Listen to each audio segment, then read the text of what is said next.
All right, joining us now on the phone is Ryan Mathews from Pride of Detroit. We're talking all things Detroit Lions and free agency that kicked off Monday. Ryan, how are you? I'm doing well, guys. How are you? I'm doing good. So, what do you think so far? I know I've been listening to Detroit Sports Talk all week, and you would think the dome is just collapsing in Detroit, Ford Field, and our team is just falling apart at the seams, and this GM is just not doing enough. What do you think of the moves that we've made so far? Moves, you can count them on one hand, right? It hasn't been a whole lot in terms of external free agents that the Lions have gone out to add to the roster. But, I think early on, the first thing you want to preach is patience.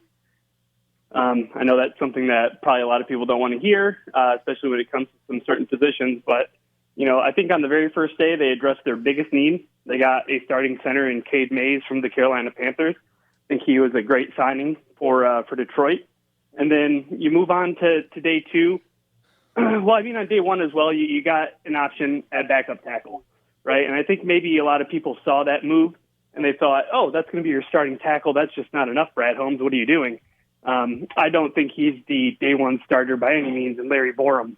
So you get an OT3, you get a guy who's capable of being the swing replacement that, Dan Skipper left available. And, then you sign a guy like Isaiah Pacheco, who, again, RB2 is a need. So that need got filled as well. So I know it's not the high price marquee free agents that maybe some people were hoping for, but this is the same Brad Holmes that you've known and maybe not loved. But this is the same guy. He's operating in a very similar way to the way he has in years past. And he's succeeded. He succeeded in L.A. and I think what we've done in Detroit since he's been here. I mean, I don't understand how people can complain with the way this franchise has been since I was a kid. You can go back. I mean, we won in the 50s. We won an NFL championship, and we had 4 winning seasons in a row from 69 to 72, and we did that. We've had 4 winning. It's just not enough for these fans. They're just so impatient. I really like the Pacheco signing. I think he's not really the bruising back that we had in Montgomery, but he can catch the ball out of the backfield. He's got that second gear. Yeah. I think you can line him up as a slot receiver. I know they've wanted to do. They've talked about that doing that last year with Gibbs, but you can certainly do that with Pacheco. I really like that signing. Yeah, I think the Pacheco signing is really. I think it's going to go overlooked, and I think it's a little bit undervalued at the moment because again, everybody wants the edge rusher. Everybody wants, the Lions to sign an offensive tackle. I don't know who that guy is because those guys don't typically make it to the open market. So I think you stand back, you look at things, you say Isaiah Pacheco is the guy who he fits the perfect role as long as he's coming here knowing what the role is. And I think he knows with a 1-year, $1.81 million contract, I think he's very understanding of the role he's going to take on here. We actually just talked to Pete Sweeney from the KC Star. He's a Chiefs writer and insider, beat reporter for the Kansas City Chiefs. And, he just said he thought that at this point in his career, Pacheco, who dealt with injuries in 2024, fractured the fibula, he said you can't even really look at 2024 and the way that he came back, kind of got rushed back, wasn't the same guy coming off that injury. Last year, early signs were good, and then he sprains his MCL in week 8. I think he's going to come here and he's going to play with a chip on his shoulder. He's a guy who was a 7th-round draft pick. He was a great story. I think a lot of people thought he was going to be a 3-down back in the NFL the way he played his first few seasons in the NFL, real close to being a 1,000-yard back. You bring him here, and if it's like a 70-30 split with Jahmyr Gibbs, I think a lot of people are going to be pleasantly surprised with that, and that's going to be one of the more underrated and very, very valued signings here in Detroit this offseason.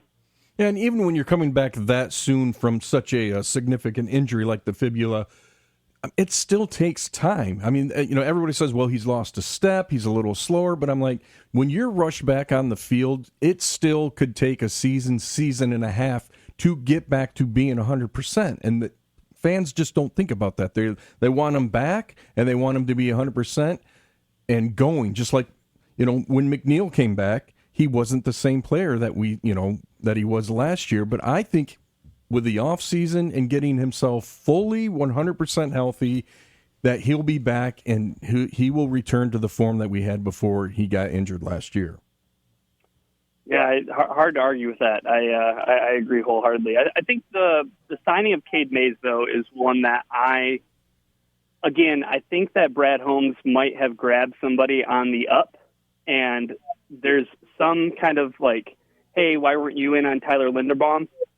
That's it kind of characterizes all of free agency so far. Like, I don't know if there's any moves out there that were made for guys at premium positions that the Lions are looking for that I would have done. Like, I'm sorry, but I'm not going to sign Tyler Linderbaum to 3 years, $80 million. No, the Raiders are in a spot where we had to overpay to get the free agents to come to Detroit. I don't think we have to do that anymore. I don't. I was going to say, remember when they signed Rick Wagner to be the highest paid right tackle in NFL history? Yep. Yeah, I do. Yep. Yeah. The Raiders are the only one who's paying Linderbaum that money. And, I mean, Cade Mays, I believe, is a steal. He was really pushing that starter in Carolina.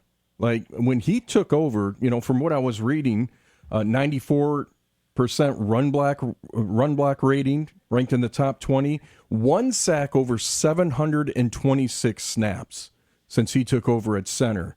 To me, I mean, I thought it was a steal, and everyone's just, everyone was Linderbaum or nothing, and I'm like, these fans that play GM on Madden, they just don't understand. They really don't. Like, Brad Holmes knows what he's doing. He's a very smart man, and yep, he's had a couple bad drafts, but I think he's got to win this draft. There's no doubt he has to win this draft. But from what he's done since he's been here, I don't know how anybody can complain, really.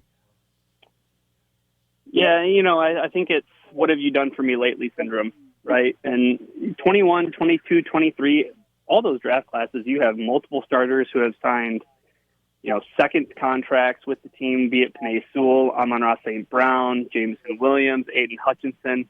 All of those guys are premier players. Only McNeil from the 2021 draft,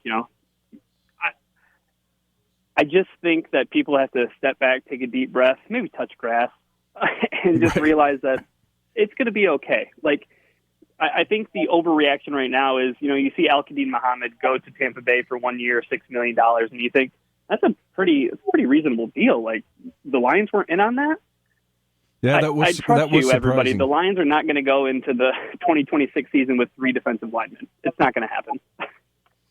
No, and I'm real curious about the sixth rounder that we took that broke his leg in the preseason last year. He's going to come back fully. Yeah, I'm really curious to see what he does when he's healthy, because I mean, everyone was talking about him in the draft, and I was really excited to see him. So I think Brad Holmes knows he's got a player in him, and he's going to sign at least 1 or 2 more. He's not going to, like you said, he's not going to start the season with just 3 defensive ends.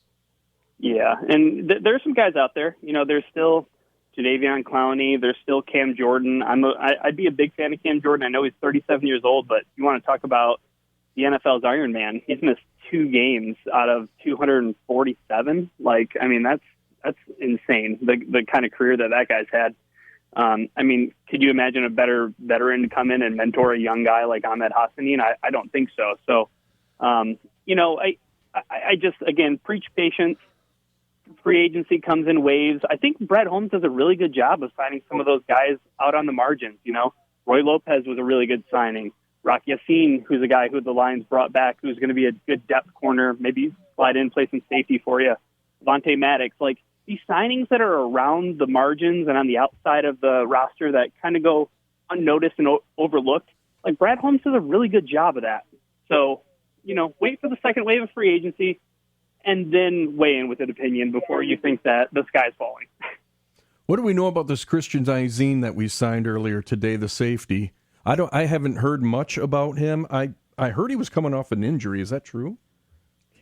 Yeah, he's kind of bounced around a little bit here and there in terms of where he's playing, primarily a special teamer, but he's lined up all over the defensive backfield, playing safety, playing nickelback, playing outside corner.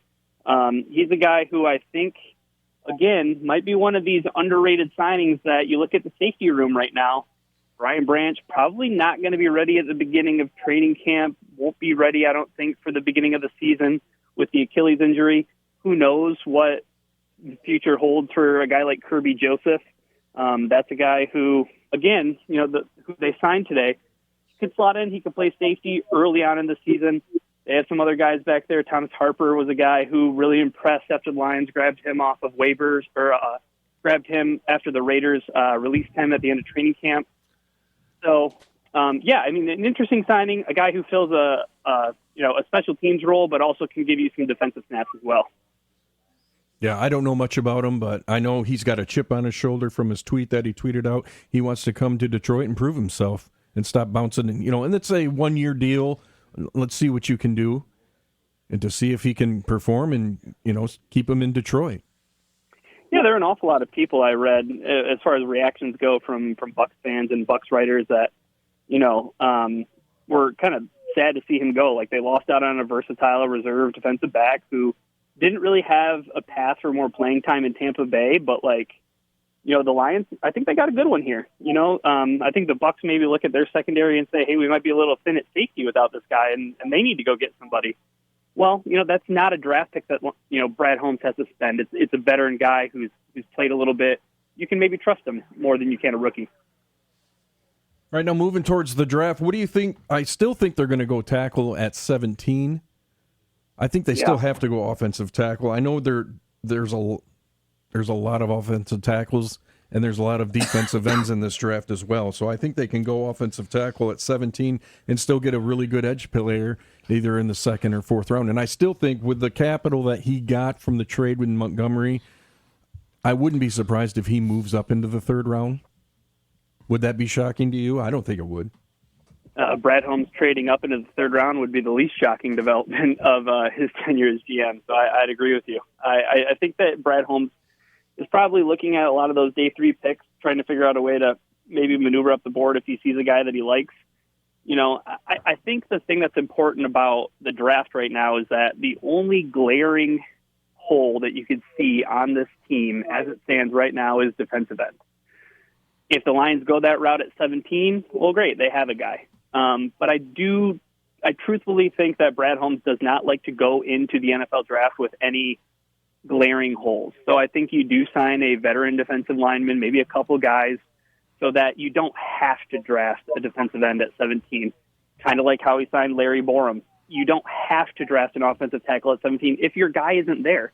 I wouldn't rule out maybe Brad Holmes moving up to grab the offensive tackle that he loves, or maybe the defensive end that he loves higher than 17 if he needs to move up. I wouldn't take that off the table either, because if you can get an impact player, and it's kind of been proven time and time before that Brad Holmes identifies his guys, he gets his guys, and then he gets out of the draft.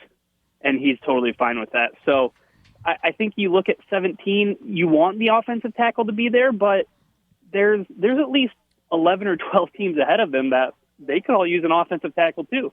And I know it's a little bit deep in terms of offensive tackle, but Brad Holmes is going to make the right assessment. He's had a couple of clunkers of drafts, but I still want to see some of this play out, especially 2024. Like, I want to see some more Terrion Arnold. I want to see Ennis Rakestraw on the field. These are guys who, give them another chance in training camp, see what they can prove. And if, Terrion... Hello? Did we lose you? I think we might have lost him. I think we might have lost Ryan Mathews. Anyway, we're going to take a quick break. We'll see if we can get Ryan Mathews back. You're listening to the Shayne Graham Extra Points with Ryan Walsh, presented by Encore Business Group on Jethro FM. The important games don't happen until tomorrow when Michigan State play. But we're rejoined again by Ryan Mathews from Pride of Detroit. Sorry about that. We lost you, but we got you back here.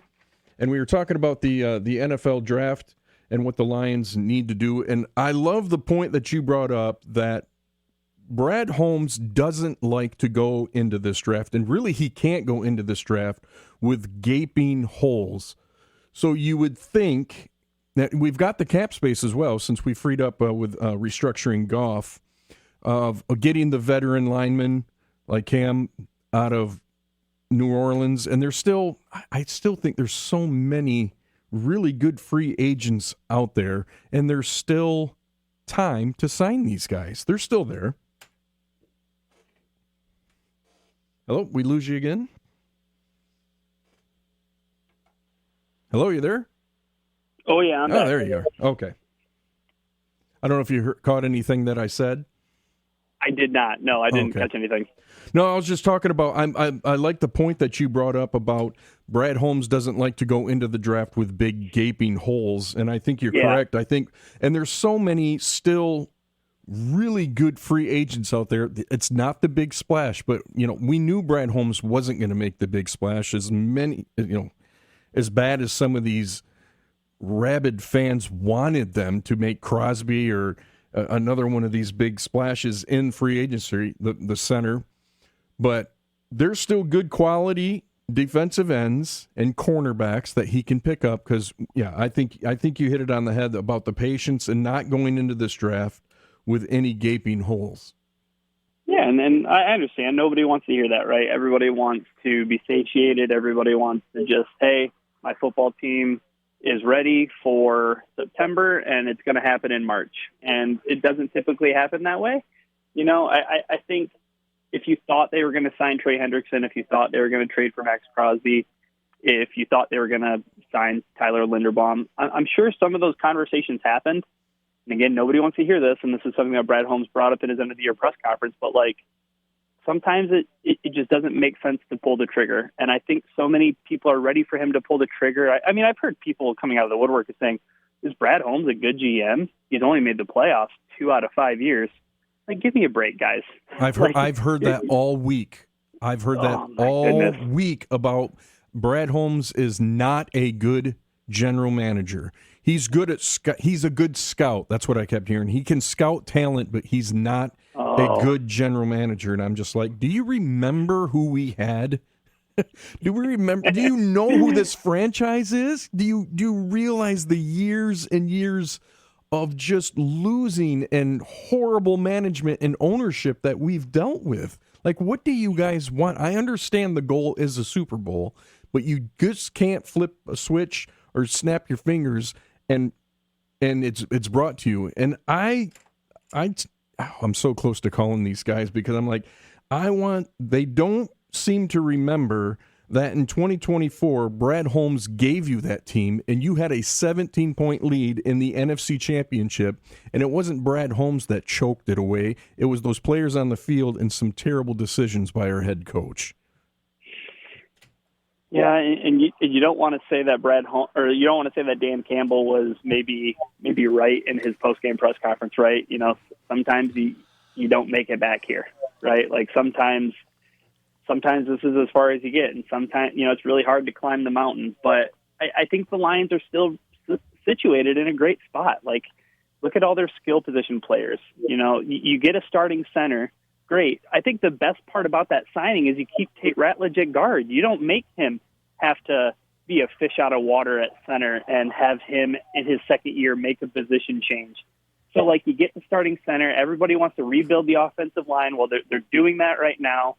They sign Isaiah Pacheco. I think their offense should be in much better hands with Drew Petzing and Mike Casca, a couple of bright young guys who, hopefully can scheme up some interesting wrinkles and some things that we hadn't seen or that we didn't see last year with John Morton before he was fired at the end of the season. So, the offense I feel pretty confident in. For the most part, it's the defense, but there's so much of the offseason left to go. And if you want to call Brad Holmes a great scout but not a good GM, I don't know. I don't know what to tell you. He went and got Zadarius Smith when they needed an edge rusher.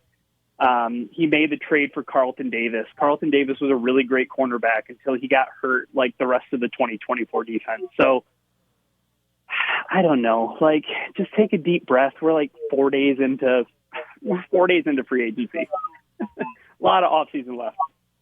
Yeah, it's funny how they're ranking all the moves, and they kept, I was listening to Detroit Sports Talk this morning, and they were just we're needs and wants. They're already doing the needs and the wants, and I'm like, you guys, it's 4 days in. It's only Thursday. You have so much. Now, we have lost some players as well, but they're going to be guys that are going to be replaced. Or, what do you think of some of these guys that are just signing? I cannot believe they wouldn't want to stay in Detroit, like a Khalif Raymond, who left. Like that was kind of surprising, but I think that it just gives, more confidence that they're showing in Tesla to have a bigger role next year, and you can always fill in for a kick returner. You want the guy to make the impact on the kick returner, like Khalif Raymond can, and how he came in as a fifth wide receiver. He did a great job, but I think he's ready. And I think these new offense coordinators that we brought in are going to use him not only in the slot, but he can play on the outside as well. Sure, you get some versatility into Slaw. Hopefully he takes a big step up in year 2. You brought Scotty Montgomery back to be the wide receivers coach, and I think that was a sneaky good retention right there, because that's a guy who interviewed for the Baltimore Ravens offensive coordinator job.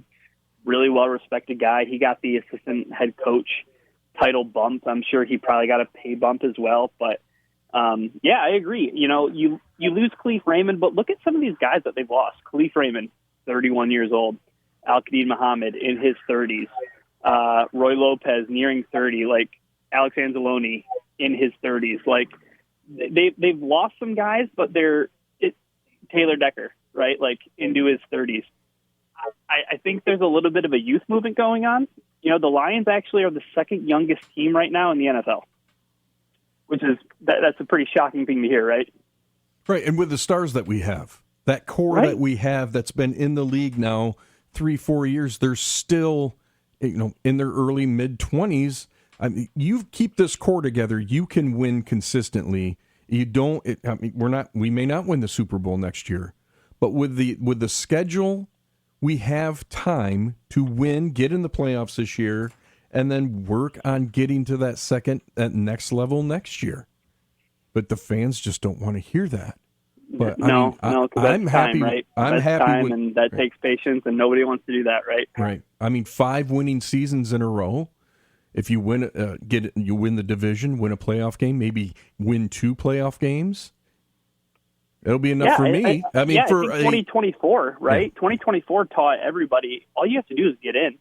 Yep. Look what the Washington Commanders did, right? They got in. They knocked off the number 1 seed in the NFC, right? Just get into the playoffs, get there healthy, and then, I think in a single-game elimination playoff-style format, crazy things can happen, right? The New England Patriots make it to the Super Bowl. Yeah, absolutely. I mean, that's just bringing in a head coach. I mean, they really had the same team with the exception of a couple players, but it just goes to show you a coach that comes in there that changes the attitude and says, this is the way we're going to do it, and brings that team that looked absolutely terrible the year before in not only just the playoffs, but get to the Super Bowl. I mean, it's just incredible to see. What do you think? I mean, you mentioned it earlier, the health. Do you think Dan Campbell lightens up in preseason and coming into training camp? Do you think practices are going to be a little lighter instead of going all out full pads every single week throughout the season? Do you think he mixes it up? He has to with the injuries that we've sustained the last 2 seasons. I think you would look at it and say, yeah, he has to, right? But then you also look at the man and say, well, that's Dan Campbell, and he is true to himself, and he truly does believe in the science behind getting players' bodies ready by having those pads on, getting them ready for the season, callousing their body almost in a way to get them ready for, September. That'll hopefully keep them good until December, and we haven't quite seen that. So I'm with you. I hope he takes a long look at some maybe some alternative ways that he could get his team prepped and ready, but most importantly, ready for December, January, hopefully February football.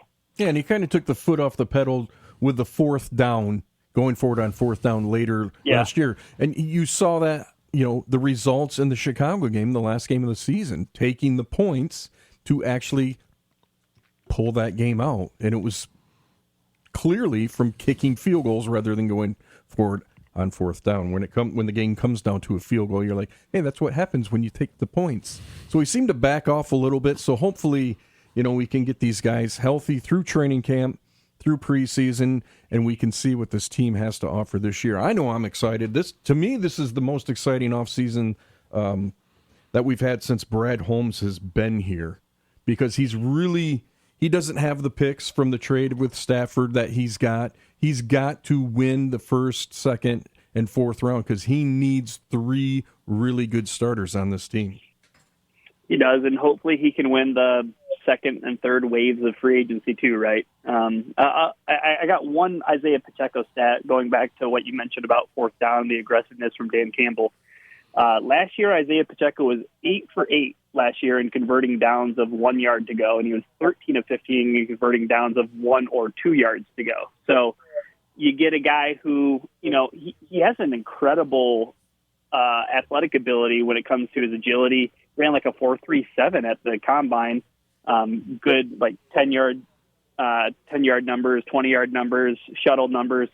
But he's a guy who, we all know Isaiah Pacheco loves to run with a chip on his shoulder, and he's got that nastiness to him. And I think in his press conference today, he said that he, the whole Sonic and Knuckles thing, he said that you can call him Taz. So I think you got a guy who maybe can help be that team with the center now who loves running duo, loves being north and south. Maybe you get back a little bit to that smash mouth football team that Dan Campbell kind of alluded to in his end of the season press conference, where he said, we got to kind of get back to our identity a little bit here. Yeah, and with a running back like Pacheco, you can do that. That's a good point by you, yeah. Well, we appreciate the time. We're talking to Ryan Mathews from Pride of Detroit. Where can we check out your stuff, Ryan? Yeah, you can find me on Twitter at Ryan_POD. You can check out our website, prideofdetroit.com. We have, articles going up every single day. I write a article every time that the Lions sign a free agent. I get in touch with a beat reporter or an insider from the opposing team to kind of get some perspective and let people know, who Cade Mays is, who Larry Borum is, who Isaiah Pacheco is. So be on the lookout for that for Christian Izine. And then, I appreciate the time, and thanks for letting me jump on the air. Absolutely. Actually, we have one more important question here before we go. It is National Girl Scout Cookies Day. Do you have a favorite Girl Scout cookie? Oh man, I love a good tag along. I mean, does it get any better than that? Well, you know what? Thin Mints in the freezer. Can I put them in the freezer? Does that count? You got Shayne's attention. He was talking about Thin Mints earlier. Yeah, you can. I forgot about the freezer part, but that's a staple. You have to do that. Okay. Yeah, and I saw Wendy's has that Girl Scout Frosty yes, thing the going Thin Mint on. Frosty. I mean, I'd be all over that. Yeah, absolutely. I'm a Caramel Delight guy. Always have been. Okay. Yep. All right. Well, again, Ryan Mathews from Pride of Detroit, thank you so much for hanging out with us, and we'll talk to you. Hopefully, we'll talk to you soon here in the next couple of weeks. Yeah, I appreciate it, guys. Take care. All right, thanks.